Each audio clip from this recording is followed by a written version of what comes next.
এত সুন্দর ফুলটাকে আমি প্রিজার্ভ করতে চাই, পুরাই নষ্ট করে ফেলছি। সো হেই গাইস, তো জেনজেন আমাকে বলছিল এই ফ্লাওয়ার বুকেটাকে প্রিজার্ভ করে দিতে, তো সেটাই আমি করব। তো আরও একটা জিনিস হচ্ছে, জেনজেনের ফেভারিট ফ্লাওয়ার হচ্ছে কাঠগোলাপ। তো আজকে মিলি তোমাদের আমি কাঠগোলাপ প্রিজার্ভ করে দেখাবো। তো আমাদের ছাদে অনেকগুলো কাঠগোলাপ ধরছিল, তো আমি কয়েকটা নিয়ে আসছি। আর প্রথম ফুলটাকে কেটে নিচ্ছি, আর পাপড়িগুলোকে আলাদা করে নিচ্ছি, যাতে শেষে সুন্দর একটা শেপ দিতে পারি। আদারওয়াইজ সুন্দর শেপ আসে না কাঠগোলাপের।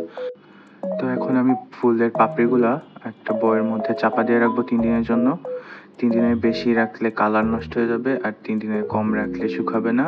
আর প্রতি 24 ঘন্টা পর পর একটু খুলে খুলে দেখবো, না হলে কিন্তু ফুলগুলোতে ফাঙ্গাস পড়ে যাবে।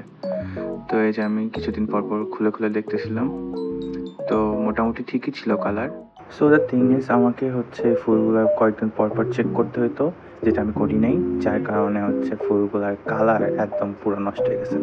দেখছো, এটা হোয়াইটিশ ছিল, এখন এটা ব্রাউন হয়ে গেছে, যেটা আমি এখন আর ইউজ করতে পারবো না, কারণ এগুলো সুন্দর লাগবে না দেখতে। তাই আমাকে আবার নতুন একটা ব্যাচ ক্রিয়েট করতে হয়েছে। এখন কি আর করার।